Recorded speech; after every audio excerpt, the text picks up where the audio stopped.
Hi scholars, it's Miss Tyler here. I hope you're all well and coping okay during this difficult time.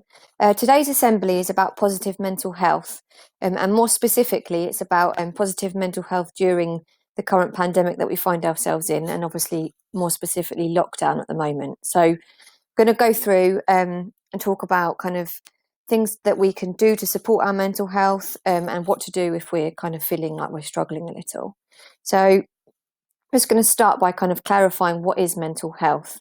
So, the World Health Organization defines mental health as a state of well-being in which the individual realizes his or her abilities, can cope with the normal stresses of life, work productively and fruitfully, and is able to make a contribution to his or her community. Okay, so that really looks like that's including our emotional, psychological, and social well-being. It influences our physical health. Our mental health does have a huge impact on our physical health. It affects how we think, feel, and act. And it also helps to determine how we handle stress, how we relate to others, and how we make choices. Okay, so mental health is important at every stage of life, from childhood and adolescence right through to adulthood. And over the course of your life, if you experience mental health problems, your thinking, mood, and behaviour could be affected. And there's lots of different factors that contribute to mental health problems, which we'll discuss another time. So, good mental health. We obviously hear this term mental health, but obviously what we're really referring to is good mental health or good mental well-being. So, by that, obviously everybody has a different understanding of what good mental health is for them because everybody is different. But generally, it's understood to mean that you're able to think, feel, and react in the ways that you need and want in order to live your life as fully and independently as possible. Okay, so please don't think that this means that you've got to be positive all of the time. That's virtually impossible. Okay, so good mental health doesn't mean that you always feel happy or that you never have bad moods or bad days. Okay, it's a much bigger picture than that. So somebody who has good mental health will likely be able to feel, express, and manage a range of positive and negative emotions. They'll be able to carry out everyday tasks and look after themselves. This might include through diet, exercise, sleep, cleaning, work, learning, and social activities. They would be able to take part in activities they enjoy, and they would be able to build and manage healthy relationships with others. Okay, having a day or two when you're feeling sad or particularly stressed doesn't mean that you're depressed or that you have a mental health condition. It just, everybody has bad moods and bad days. Okay, but generally, good mental health, somebody with good mental health will be able to feel and think in the ways that we've just discussed. So, mental well-being during the coronavirus pandemic is, it's not a surprise that many of us are struggling to maintain our mental well-being during the coronavirus pandemic, particularly since we've been placed in lockdown. Many of us are experiencing difficult feelings and emotions about coronavirus, and this may be about getting sick yourself or a member of your family. The government restrictions kind of cause all sorts of different feelings and emotions, or generally you might be feeling a little bit hopeless about when the pandemic might end, and that's very, very normal to be feeling like that. What I think is really important to remember throughout this assembly is things might feel really hard right now. This situation is unusual, and it won't last forever. Okay, I know when you're feeling quite bogged down with it does feel a little like this is just going to go on forever because, we thought we'd be out of this perhaps by now and we're not. So that feeling of, we might feel like there were sort of empty promises made and therefore it feels like it might be going on a bit longer than we ever planned for, but it really won't last forever. Okay. In the meantime, obviously, we are living in this situation at the moment. So it's important that we equip you with different ways to cope so that it can be as good as it can be, sort of thing. I think this little picture at the side is quite powerful. It is okay not to be okay. It doesn't mean you're not going to be okay forever. It just means that at the moment you might be needing a little more support than normal. But as I say, that is totally okay, and that's why we talk about it so that we can give you the tools that you need to be able to cope. Okay, so some of you might be kind of feeling emotions and feelings that you're not really sure what they are. So I thought it's quite useful to possibly consider what might I be feeling about the coronavirus pandemic and lockdown.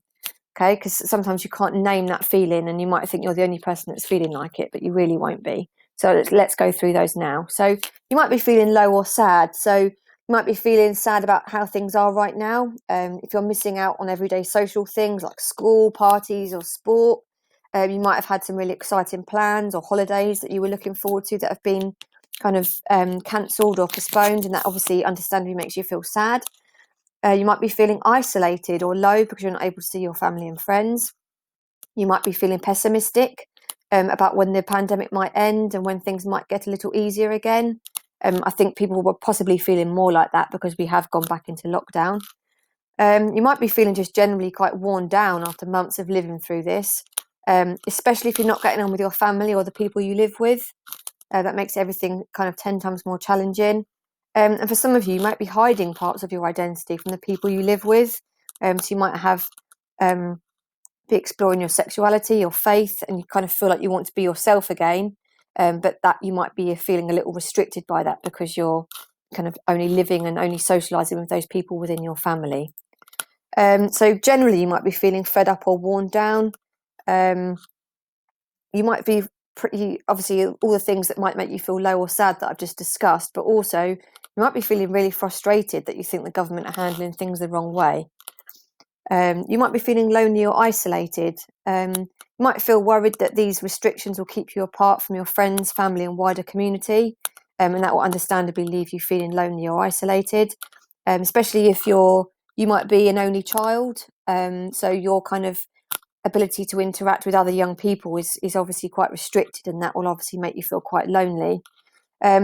I think also the big difference this time with lockdown is with the restrictions of meeting indoors. So if you were used to meeting your friends and family outdoors during the spring and summer, the winter weather may mean that this feels more difficult.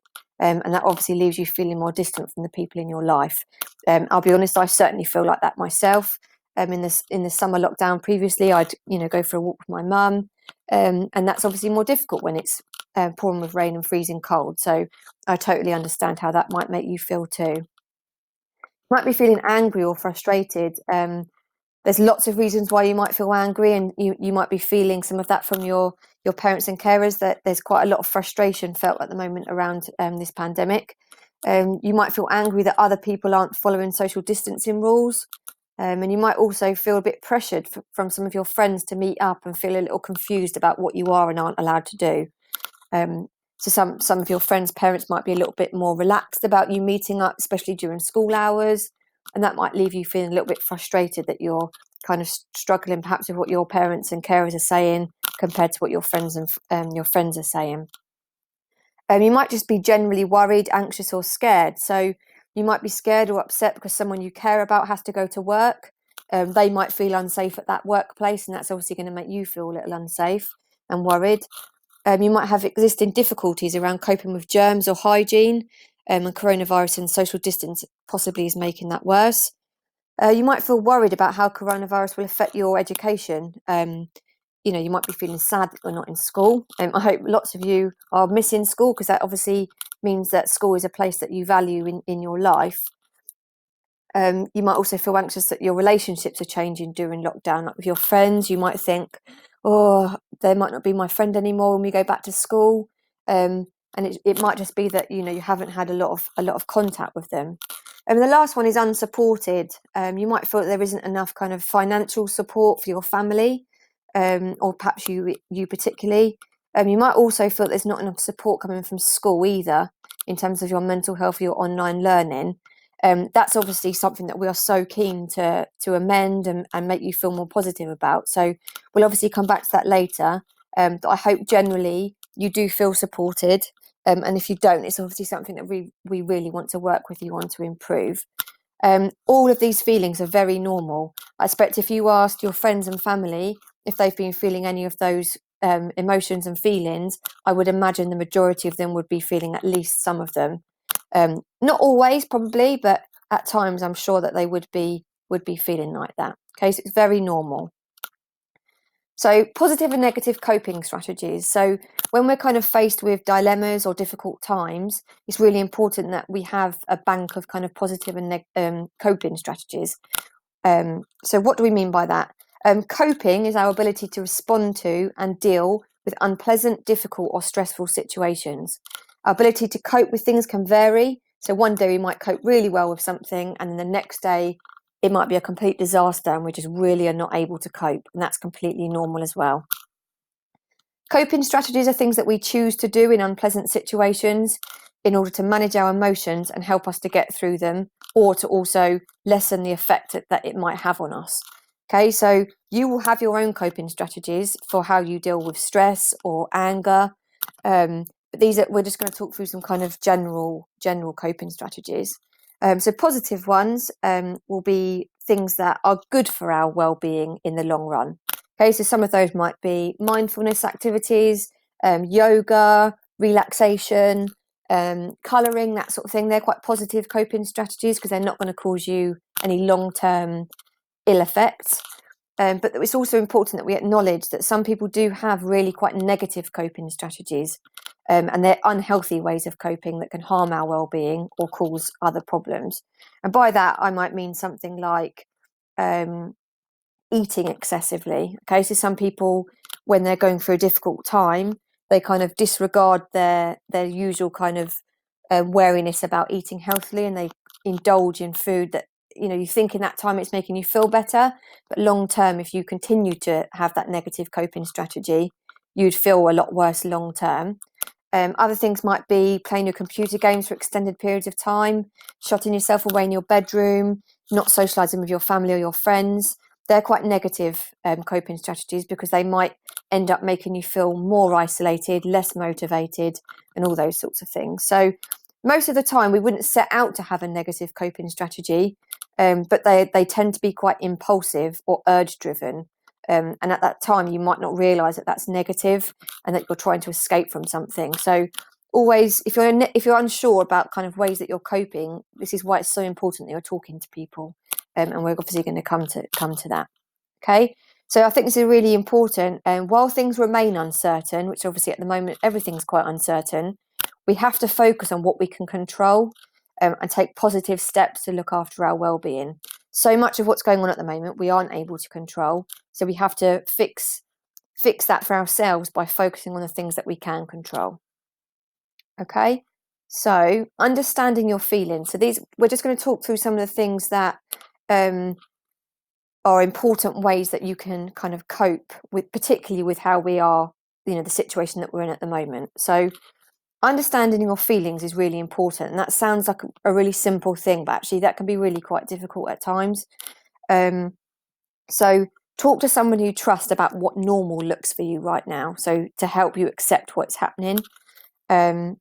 You can write, draw, run, or do something else that will give you space to feel everything that you're currently feeling. By that I also mean the really unhappy, angry stuff.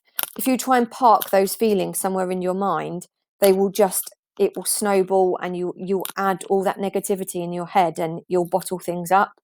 So obviously different people have different ways of coping with stress and feelings of kind of difficult feelings.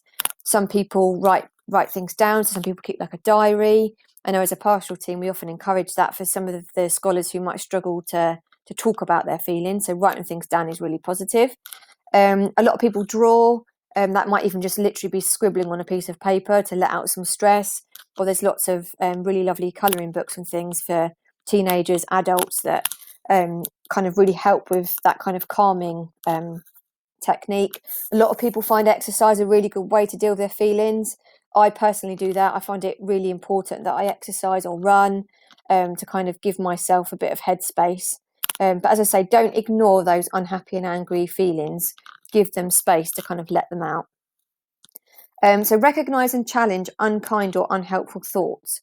So try and do this, kind of talk to yourself as if you would talk to a good friend. So if one of your friends came to you with a problem, try and tackle that with a way that you would respond to them. So you could ask yourself, how might someone else see this? Is there anything else that this suggests that might not happen? What would I say to a friend who was thinking this?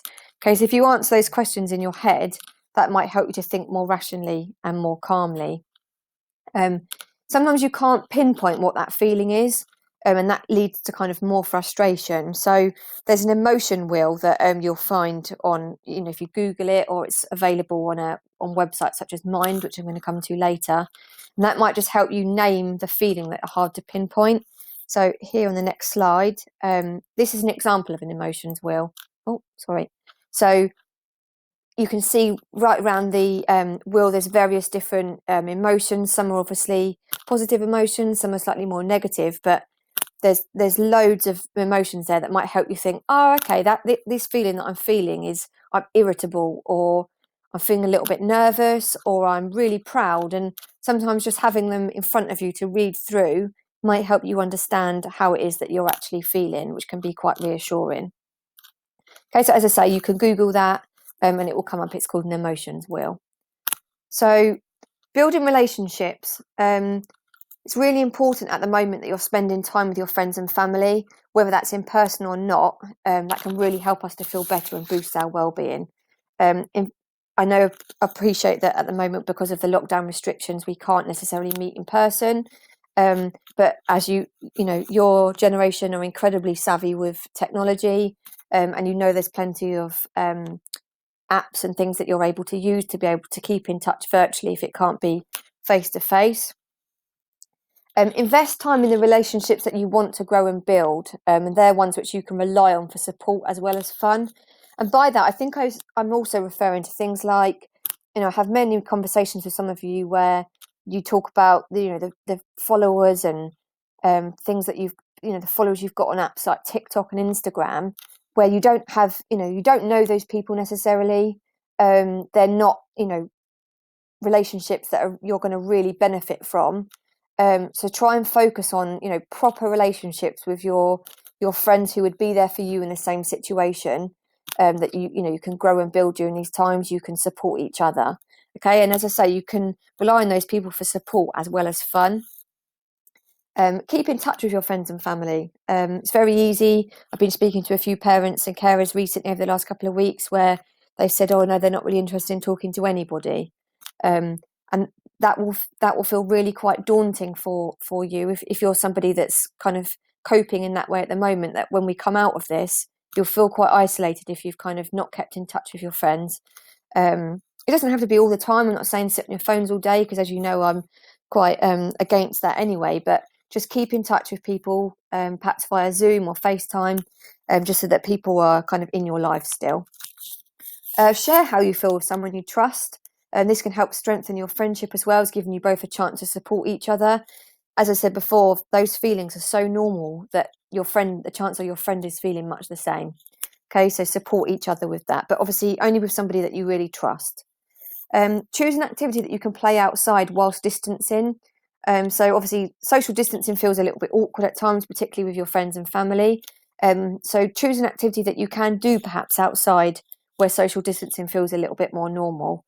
Obviously I've put football on there, but by football, obviously you're not going to do that as a team sport, but perhaps meeting your friend at the park and just having a kick about, so that you're socially distanced, but you're taking part in an activity that's good for your mental health.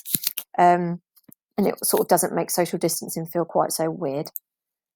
Coping in difficult moments. Okay, so I totally acknowledge that at times you are going to have a really difficult moment where our ability to cope is not quite as strong, and there might be a day or a moment in that day where it all just gets a little bit too much. Okay, so within those moments, when things feel really tough, there are quick things that you can try to reduce your worry and panic. So one of these is it's called a grounding activity. So a lot of people use things like this if they're starting to feel a bit of panic building. You've heard phrases like panic attack. So a grounding activity is really powerful in that moment. So that stops your thoughts from spinning out of control. So sit back comfortably in a chair, focus on what's going on around you. So you could do this to somebody, or you can just do it kind of out loud or in your head. Try and name 5 things that you can see, 4 things that you can feel, 3 things that you can hear, 2 things that you can smell, and 1 thing that you can taste. Okay, and where your mind will be focused on naming those things, it grounds you and it calms you down, because it distracts your mind from whatever it was that was causing you to worry and panic. So I really recommend that one. Find a distraction. So something that takes your mind off of things. So that might be going for a walk, listening to some happy music, or talking to someone. I know a lot of people find music a really powerful tool when they're feeling quite stressed. So make the most of that. Make sure that the music you're listening to is appropriate. If you're feeling sad, probably isn't going to be helping you if you go and listen to a really sad song. So try and use like a happy playlist. There's loads of, if you use things like YouTube or Spotify, there's loads of playlists that are kind of set to different moods. So you could search uplifting playlists or happy music, that sort of thing. So they also help you when you notice you're worrying about the past or future. Sometimes it's very easy for us to get bogged down and focus on something that made us sad in the past. But if you distract yourself, then with something that's positive, that will help you kind of in that difficult moment. Find a mindfulness activity to help you stay in the moment. So that could be a breathing exercise. So you could breathe in your nose for 4 counts, hold it for 2 counts, and then breathe out through your mouth for 7 counts. Okay, that really slows down your breathing and helps keep you calm. So I mean, they're just 3 examples, but there's loads and loads of things online if you wanted ways to kind of cope with stress. Mindfulness, there's various mindfulness apps and websites that are available. And some of those are just kind of controlled breathing, and it might seem really simple, like I don't need somebody to help me to breathe, but actually when you're in a difficult moment or feeling stressed or panicked, you're finding the ability to manage your own breathing can be really difficult. So these kind of apps and things will help you with that. So I really recommend having a look at those. It's also worth getting your kind of coping mechanisms in place while you're feeling calm. So know that that's the thing that you're going to use if you're starting to feel like that, rather than trying to Google search something when you're feeling quite stressed anyway. Okay, so try and have a bank of things that works for you. Likewise, if you'd find those things really awkward and uncomfortable, then don't do those, because these things will only work for individuals, and what's right for you won't be right for somebody else, and that's fine. Okay, so plan and control what you can.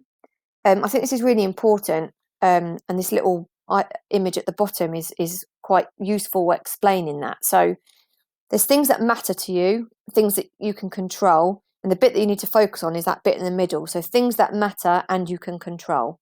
Okay, so take small steps to recognize what's in your control right now and what you can do to plan ahead, and that will make you feel more settled. Okay, there's no point worrying about things that are so far into the future that you can't control right now, because that will exhaust your efforts. You need to think about things right now that you can control and plan to settle you. So this is a really nice idea. Make a timetable of your day or week, making sure that you include fun or relaxing activities. Obviously, we know that we're setting you work, which is obviously really important that you are completing.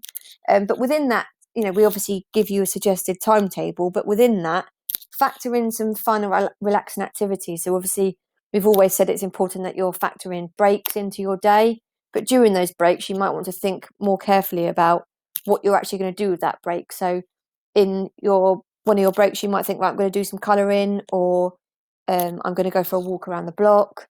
So kind of factor them in, timetable them in, so that you know you're in control of your day and your week, and you know that those things are coming up and you can kind of look forward to them.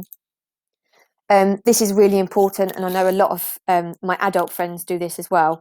Write down your worries before bed and then go over them in the morning. So if you're going to bed with a mind full of things that you're worried about, you won't sleep properly. And we all know that every time we talk about mental health, we always say how important sleep is. So do make sure that you're getting those worries out, and then you can go over them in the morning and see if they're still relevant. Be involved in making decisions about how you're keeping safe. That could be little things like picking your own face mask. I know some of you are really uncomfortable about wearing face masks, but if you've had a bit of control over what that face mask might be, making sure it's comfortable for you, you'll feel a little bit more in control. Okay. Keeping yourself well, just in general, is so important at the moment. So looking after your physical well-being will have a huge impact on your mental health too. So simple things: have a good bedtime and sleep routine. Make sure that, I know it's really easy to fall into a bit of a poor routine in terms of your sleep patterns, because you're not having to get up and attend school for many of you, but really important to keep yourself some sort of routine so that you do have a bedtime and your sleep is not disturbed constantly, and you're getting enough sleep, because online learning is still exhausting. Your mind still needs to be ready to learn, and if you're not sleeping appropriately, you will really struggle with that. Eat healthily and stay active. Healthy eating is incredibly important, particularly if you're less active at the moment. But make sure that you are doing as much activity as you possibly can. I know Mr. Actual's been posting videos that you can do to be able to stay active, and a lot of that doesn't require any equipment, and you can do some of those at home. So do stay active as much as you can. Make sure you still follow guidance from the government and NHS on washing your hands, wearing a mask and social distancing. So when you are going out, obviously make sure that you're keeping yourself well by following that guidance. And just be kind to yourself. If you forget to do something or you make a mistake, it's okay. This is new for everyone. We're all trying to do our best. And at times we're going to get it wrong. And that's totally fine. So do not beat yourself up if you have a day when you're not feeling okay. All right? Just be kind to yourself. The same as you need to be kind to your friends, your family, people you live with, and your kind of wider support network. Okay? So just all of this in general. If you feel like you're struggling a little, you must make sure that you get support. So talk to your friends and family about how you're feeling. Please don't bottle things up. There's lots of really useful websites offering support with young people's mental health and well-being, and a lot of those are particularly focused on coronavirus. I've obviously done research to be able to put this together, and I was really pleased at how much amazing stuff is out there for young people specifically. So please do reach out and use them. These are just some websites that I think are fantastic. So Young Minds, obviously, as it says in the title, this is totally targeted at young people, and giving you the advice and support that you actually need. So Young Minds, the website's up the top there. If you Google search these, obviously they come up. But there's loads of really useful advice on there, not just about coronavirus, about all sorts of things that young people might struggle with. Mind, this tends to be used probably more by adults, but it's also a great resource for young people as well. Shout, this is a really good service. So if struggling to cope, if you text Shout to 85258, as it says on the screen, it becomes like a texting counselling service. So please reach out to these. These services are set up to support young people, particularly at the moment where you're at home and you're not able to access perhaps the same support you've had at school. Make use of these because they're there for a reason. And Kooth, we've spoken about Kooth before, but again, this is they've got a crisis service, and it's kind of an online mental wellbeing community. So there's lots of things on there that you can have a look at and get various different types of support. Partial support from school. Just because we're not in school with you all the time does not mean we've gone away. I know a number of you are having check-ins anyway with us, but if you are struggling at all, please contact us. So I've put the contact details on there for specific year group people, but likewise, myself and Mr. Chapman are always more than happy to hear from you with anything that we're able to do to support you. Please just drop us an email. We will get back to you, whether it's that we reply in a message or whether we arrange to give your parents and carers a call so that we can talk to you. Please do that, because it's really important that we are making contact if you're struggling. If you'd like to arrange a check-in, either on the phone or via Google Meet, that can be perhaps a weekly check-in that we meet with you at a certain time each week or each fortnight. Please get in contact with us. We're all here to help you in any way that we can, okay? Likewise, if you're worried about a friend who obviously attends our school, please also get in contact on their behalf, because that shows that you're a really caring and good friend. So we want to help you in any way that we can. So lastly from me, make your mental health a priority. Sometimes we can get kind of fixated on helping other people, and that obviously shows the kind of qualities that you have as a person, which is fantastic, but make sure that you're making your mental health a priority. Okay, so if you're struggling with any of those things that we've spoken about, use the support that's available. Don't shy away from it, because it won't just suddenly go away. Sometimes we do need a little more support. And just generally, if you've got any questions or concerns about anything that I've discussed today, please email me. I'd love to hear from you. And as I say, we really want to be able to help you in any way that we can. Okay, so I hope you found some of this quite useful in terms of acknowledging some of the ways that you're feeling, acknowledging that that's completely normal. And I hope it's helped you to understand some of the ways that you can get support and the ways that you can help yourself. All right, so look after yourselves, stay safe, and as I say, please get in contact if there's anything that we can do to support. Take care, scholars. Bye.